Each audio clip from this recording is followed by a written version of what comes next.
Alright, yes guys, welcome to the stream. Hope everyone is doing well. Hopefully you lot can hear me. Just determining my overall bias. As of now, we've got the levels already marked out.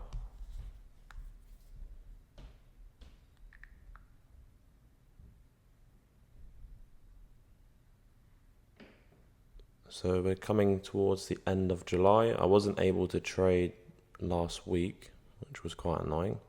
I ran into a few issues, but it is all sorted.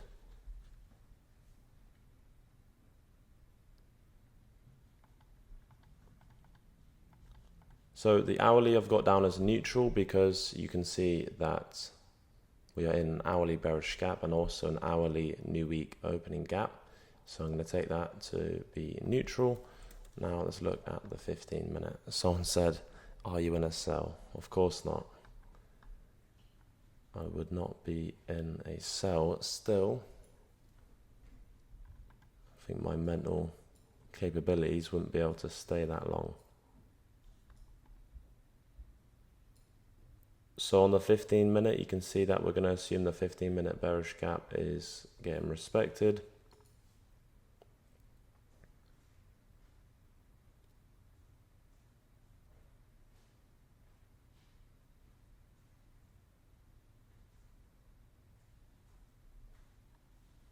So we can actually take that as of now to be neutral.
Said, I think we lost you again. No, I just muted my mic. So if I'm not speaking, it's because my mic's muted.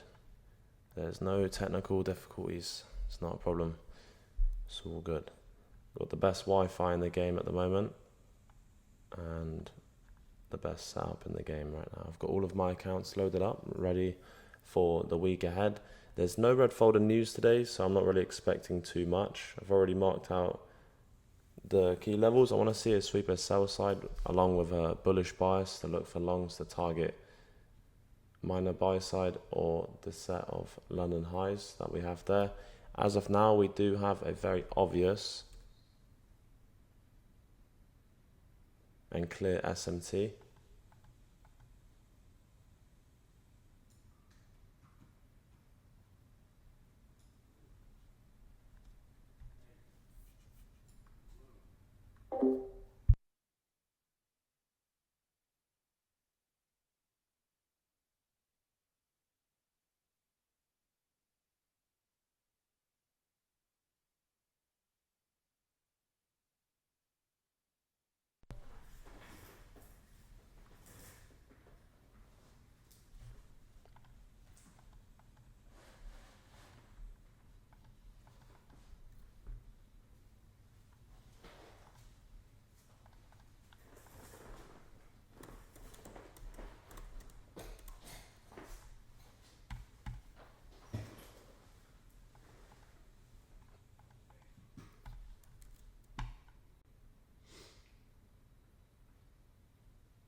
Yeah, I can see someone sent into the chat, be aware of these fake accounts. You certainly do have to be aware of these fake accounts. I'm never going to text you saying greetings.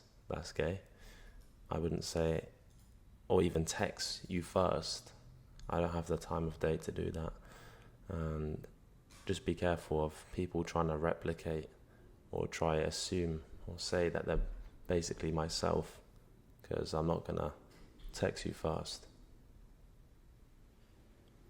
I'll try my best to reply to your DM, but definitely not going to text you like that.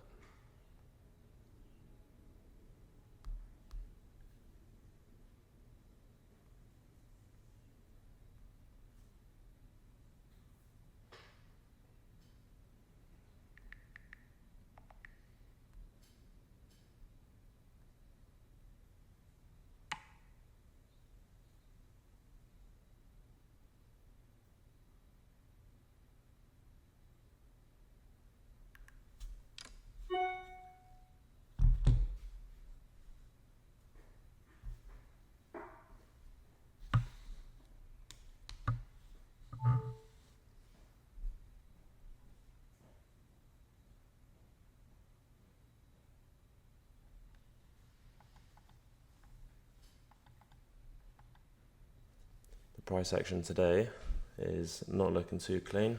Obviously, we do have an SMT, which we like to see. However, it's not the SMT that follows our bias. We've got a bearish SMT on ES as of now, as NQ's taken out minor buy side. So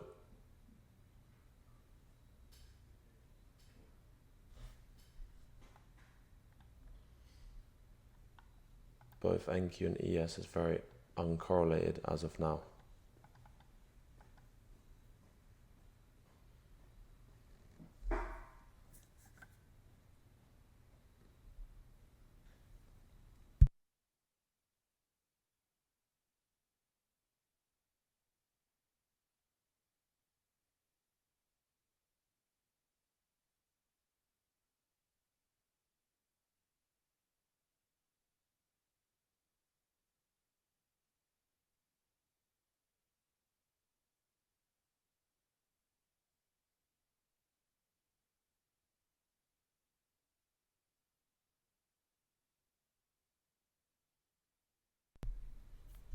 Right, I think it's going to be that time to make a coffee. Guys, we've actually upgraded from the Red Bulls to now we're on the C4s. So Red Bull's obviously got 90 milligrams of caffeine. And now we're on the C4s. They've got about 200 milligrams. So drink about 3 of those a day, just to stay proper alert. Each day, so you guys are aware, after the live trading session, we actually do a full review, whether we took a trade, no trades, or even a losing trade. We're going to review price, understand what happened, and kind of reflect on that session that we had. So we will do that today. Milo, with a neutral bias, why are you looking for bullish price action? I have a bullish bias, not neutral. So that's why I'm looking for longs. The 4 hour is bullish, and majority of time frames are neutral because we're in the new week opening gap and also a bearish gap simultaneously. If I just look at the 15 minute, it got inversed, and then after the inverse we already took out the high. So the 15 minute as of now just traded back into the new week opening gap, so the 15 minute is now bullish as well. We're not inside a bearish gap on the 15 minute, we're in a bullish gap, so the 15 is bullish. And we're trading out of an eye fairly gap on the 15 minute as well. But we've just swept minor buy side, so there's no opportunity here to actually take longs. It could potentially be quite a slow New York AM session, but obviously we got over 3 hours of price action to monitor until we can actually determine it to be low probability, because it is Monday with no red folder news and it's the first day of macro. Price can definitely unfold as we get into the second AM. But the number one key to this, guys, is actually patience. For those of you that have been watching me for a long time, you would know that this is a patience game and you have to trade as if you're looking as an investor in the long run.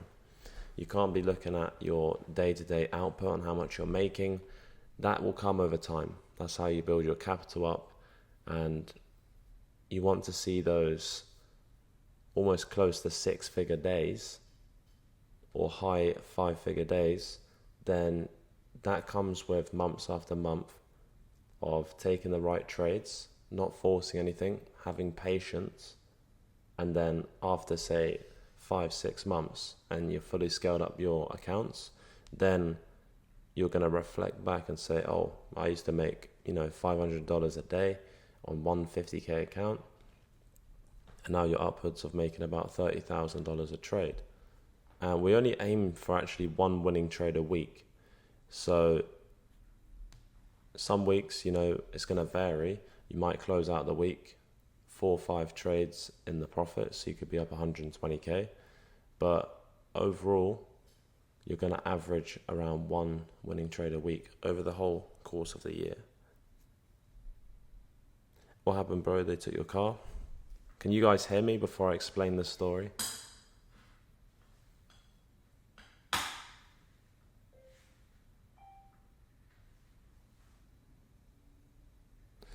Yeah, so basically the overall picture of this, I haven't really spoke on social media about this yet. I was going to do a more of a sit-down speech to get this one out. But I was driving, as you guys are aware, I drove from Miami to Houston, Texas. So it's a 17-hour drive. I drove through different states. I drove through Alabama. I drove through Louisiana, I believe, as well. And Alabama, very shit place. Went through a place called Mobile, stayed the night there in a hotel. And then after I left there, I then continued to drive towards Houston. Now, there's a road in the US called the I-10. I don't know if you guys are aware of the I-10. It's where a lot of human trafficking, drug trafficking, a lot of shit happens on that road. And the police were actually expecting 2 Rolls-Royce Cullens to come down that road as stolen. Now, basically what happened, when I was in Miami, now the car got towed.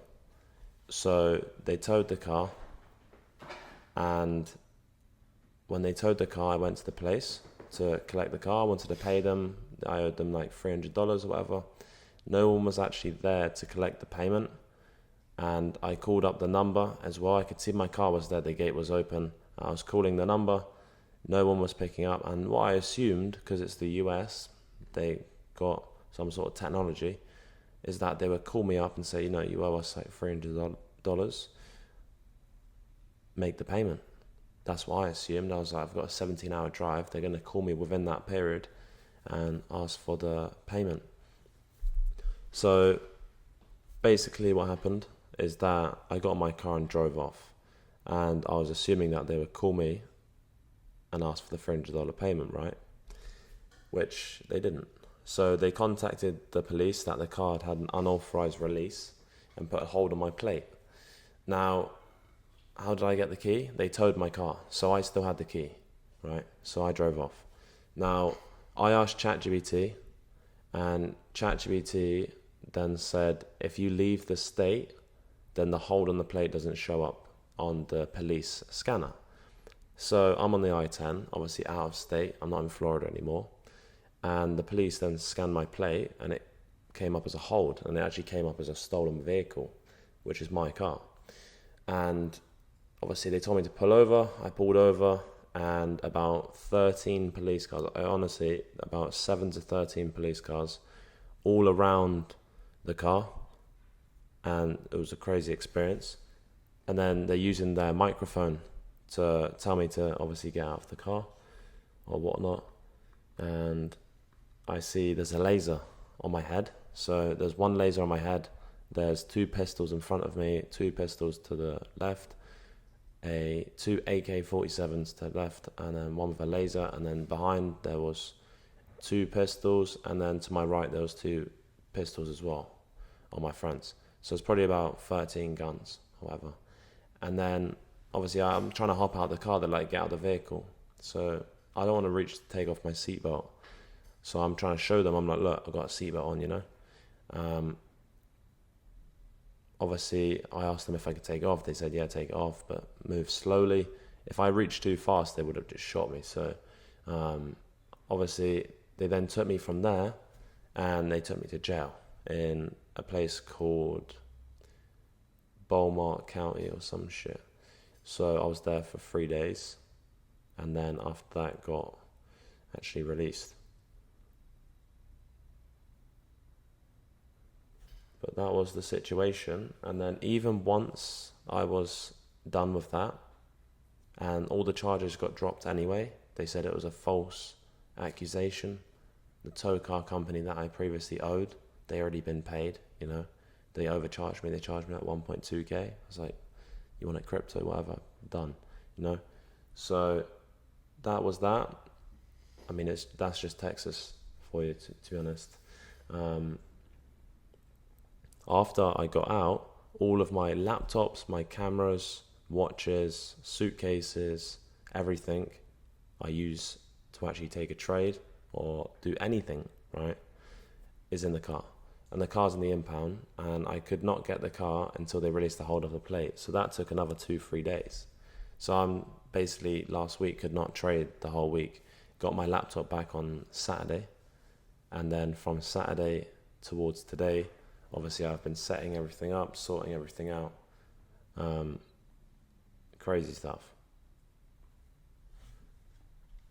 But as of now, guys, you can see that this portion of price action is not what we like to see, and our bias is neutral on the daily. On the 4 hour, you can see we're trading out of a 4 hour bearish gap and bullish gap, so we're neutral. On the hourly, we're trading out of an hourly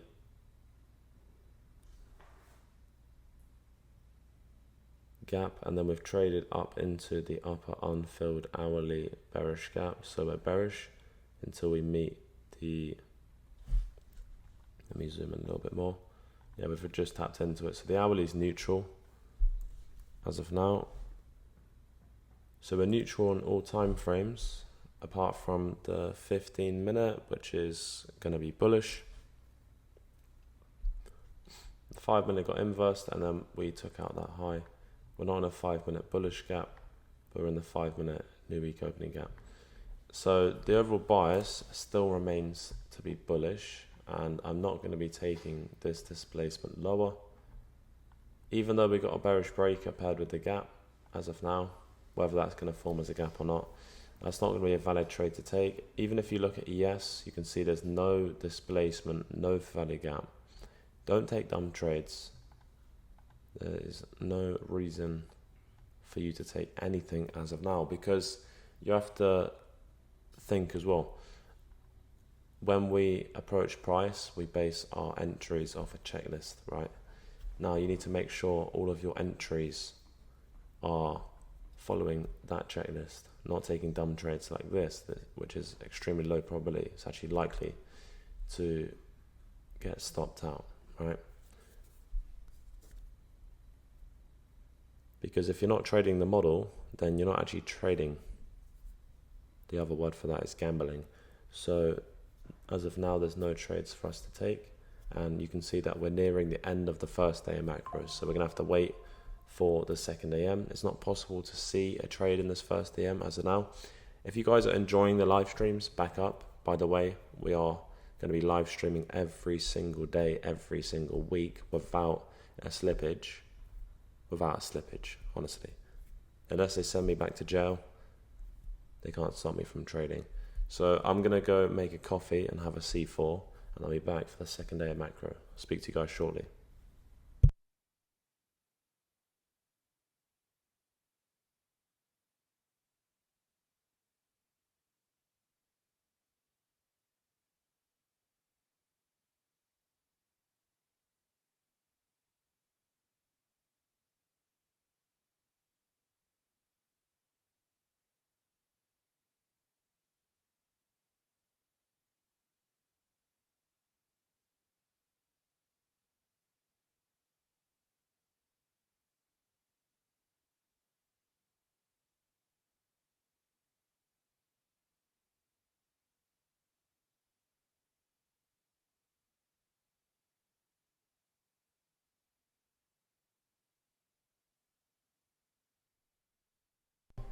Right guys, so we're back for the second day of macro.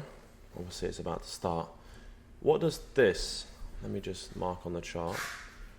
What does this period right here look like to you?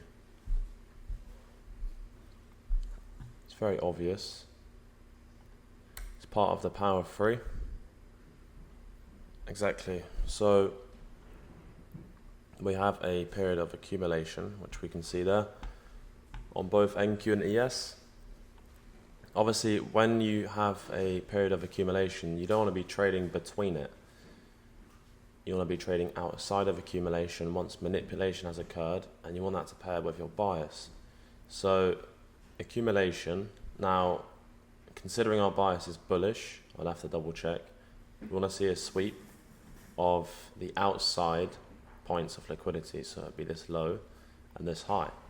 Now, considering we sweep the New York Open low, that would be the preferred option here, and then we can look for longs to then target the opposing liquidity.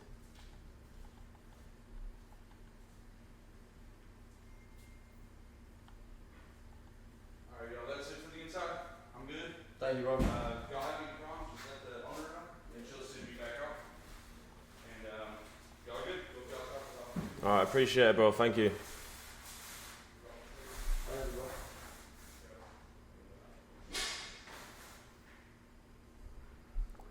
I'm just drinking Nescafe, or whatever you call it, Nescafe Gold coffee. Guys, they are the best coffees in the game. If you have one of those, 2 shots of that, bit of milk, that starts off the day, and then followed by a bulking meal and a C4 to get the caffeine in.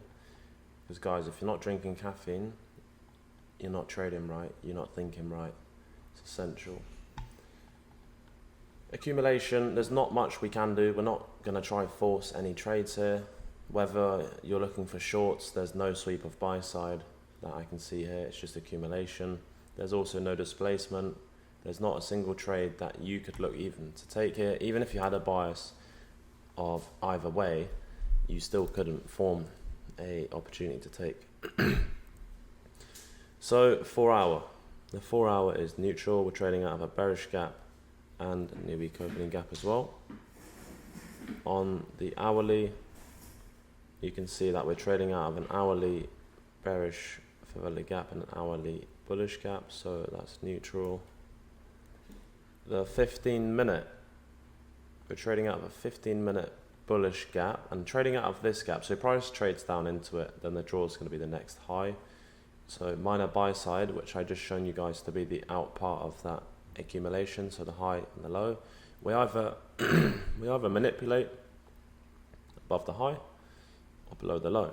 Now, considering we have a bullish bias, a sweep of the New York Open low would be the preferred case.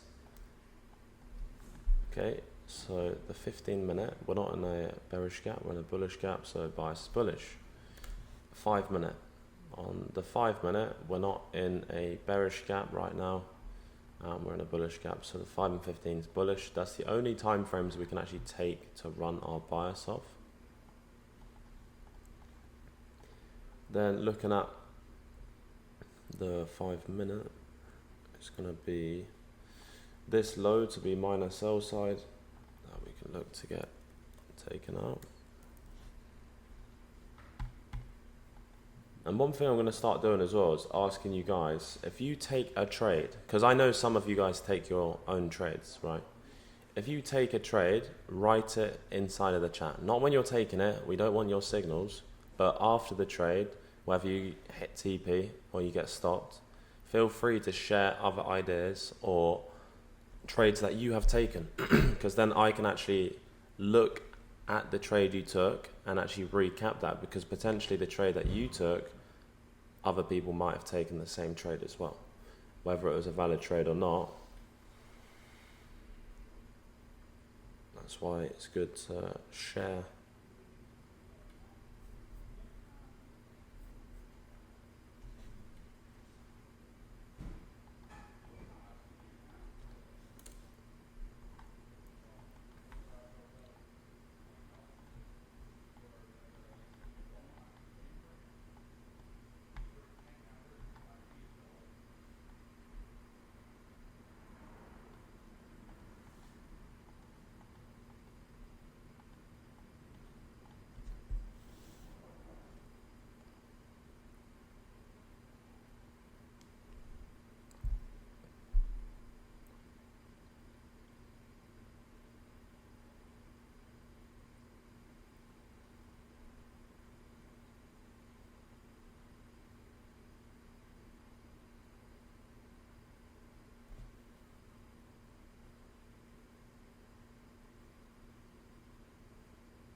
I don't even think you lot know the place where I'm currently trading at. Let me share my camera. Video chat isn't available for more than 25 users. Nice. Can't even share my camera.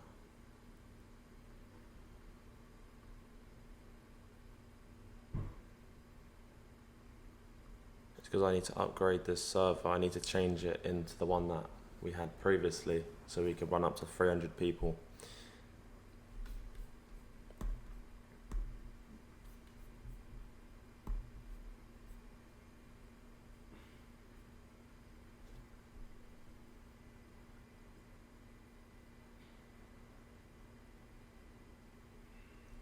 Yeah, it certainly is.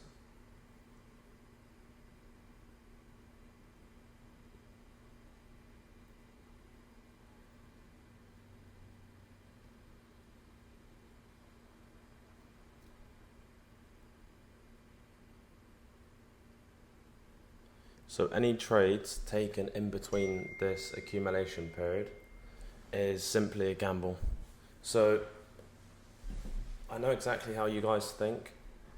As soon as you see price move below a short-term high or low, you think that's a displacement. I'm not saying all of you guys, but I know how people think in terms of ICT and potentially saying, oh look, price has gone below this short-term low, displaced, and the draw's the New York Open low. No, it's not. Our bias still remains as bullish. We're looking for a sweep of this low. It does not mean that I'm going to trade towards it. There's no sweep of buy side. There is no reason why you would look to take this trade. So we are going to look for a sweep of the New York Open low. And if we get it, we get it. Potentially, that's the only trade that I can look to see that we will take. Any questions that you guys have, feel free, throw it in the chat. Obviously, this is a closed community, so obviously it's only you guys that can watch these live streams.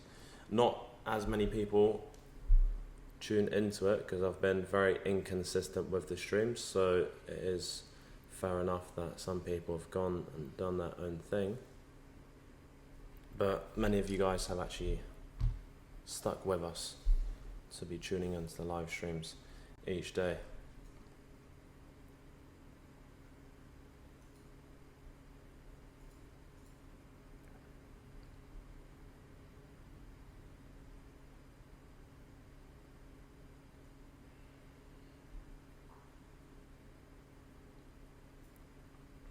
What topic would you say, for each one of you listening to the stream, which topic, write in the chat, is the one that you struggle with the most? Is it power 3, SMT, understanding the model, psychology, risk management? Individually, write the thing that you struggle with the most.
Right, so I see a majority of you guys are still tuned in as of now. Nothing inside of any of the macros today. The price action's been relatively slow. There's no trades that I can see. So first day of the week, no red folder news. I did tell you guys at the start of the first day of macro that I'm not really expecting too much. Now, yes, we've seen manipulation. This was all outside of macro. Price comes into macro at 11:45. Just because I'm not touching my screen, I am sat here monitoring price. Now, there wasn't absolutely anything that we could actually look to take. The 5-minute bearish gap, which you can see there, got inversed. So the draw is to where? The next 5-minute high or bearish imbalance. So the most recent draw on the 5 is going to be that 5-minute high, which you can see there, which got taken on the ES. So there's a lower time frame bearish SMC on NQ as of now. So today is an example of understanding your psychology and overall patience. How much can you endure until you lose it and start going on that tantrum of blowing your accounts for no apparent reason, right? So it's very important that you use today and the time that you've got to backtest, prepare yourself ready for tomorrow. Even if it's backtesting trades that you took last year, this year, get more confident with the model. Make sure you're always staying sharp. It's very much like the gym. You can't just go for the gym for 3 months.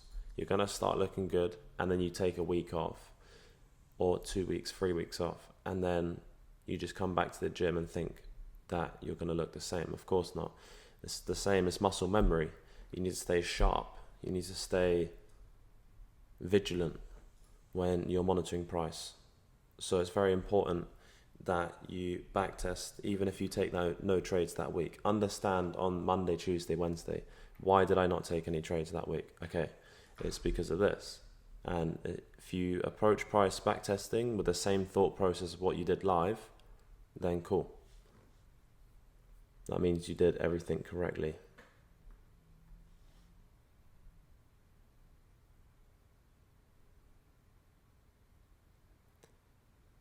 Nice to have you back. Taking my own trades now, but to see your streams.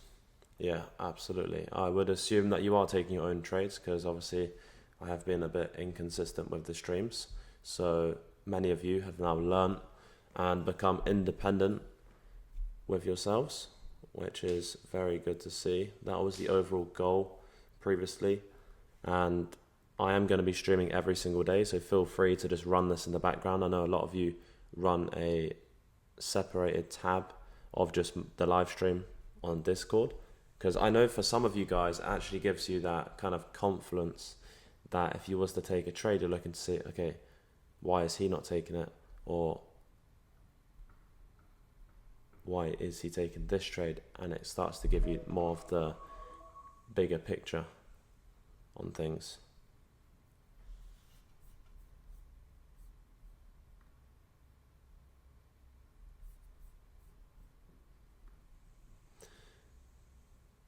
What are you saying? Damn, there they go.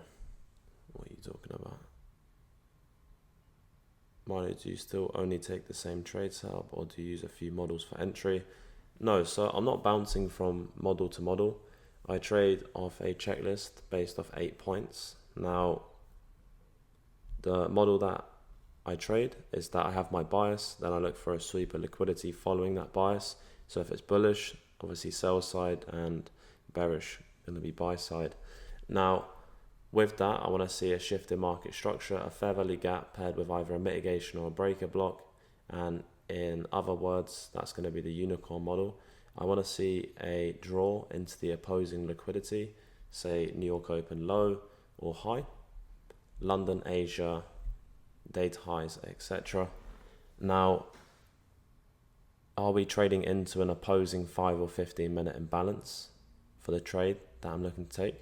So if I'm taking a long position, are we trading into a 5 or 15 minute bearish fair value gap? Because that's a confluence which is actually going against the trade, so that would make it B+.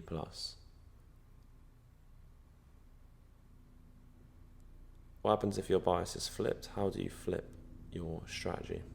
So the strategy doesn't flip. If the bias is against the trade, then you don't take it. As simple as that. If you have a bullish bias and then price gives you an opportunity for longs, you recheck your bias before the trade and now it's shifted to neutral or bearish, then that's simply a trade that you're not going to take. If you don't have a bias, right, and understanding where price is going to go in one direction, why are you taking a trade based off what? Just because there's a so-called pattern in front of you does not mean that you're going to engage with that, because you don't have an understanding that price is actually going to draw higher anymore. You have an understanding that it's going to draw lower. So when you see the unicorn model, the model, fair value gap breaker, and a super liquidity form, but you don't have an understanding that we're going to draw higher anymore, why are you going to engage with price? It doesn't make any sense. So bias is essential, super liquidity is essential, shift in market structure on either NQ or ES, preferably both, fair value gap on both, a breaker block paired with a gap. There's points that are very, very essential in order for entering a trade.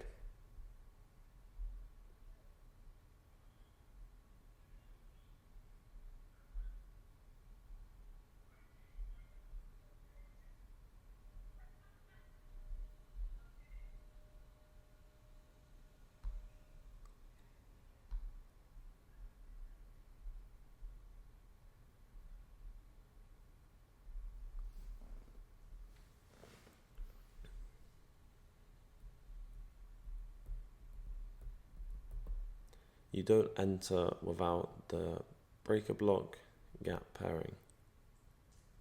Exactly. So it doesn't have to be on NQ and ES. It could be a breaker or a mitigation. I'm going to ask you, what's the difference between a breaker block and a mitigation block? Explain the difference between the two.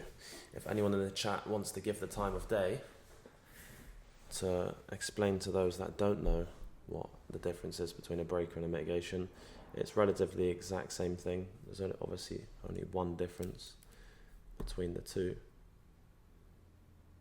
Mitigation block didn't sweep the high or the low. Yep, and a breaker block does. Exactly. So that's correct. I wait obviously for either a break or a mitigation to be paired with the fair value gap. Not the one that I'm entering off. So first present a gap.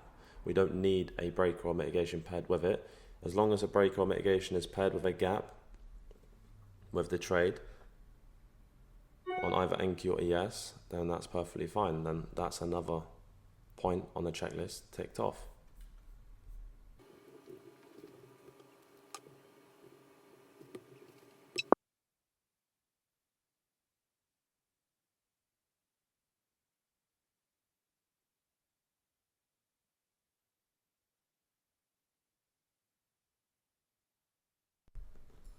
Right guys, so that is it for Monday and the 3 macros that we monitored today. No opportunities. I am, because someone commented on the live stream chat about the checklist, I am going to link that in to the checklist section on Discord, which you guys will see. I hope everyone has a great rest of their day, and I'll speak to you guys tomorrow for the AM session. Take it easy.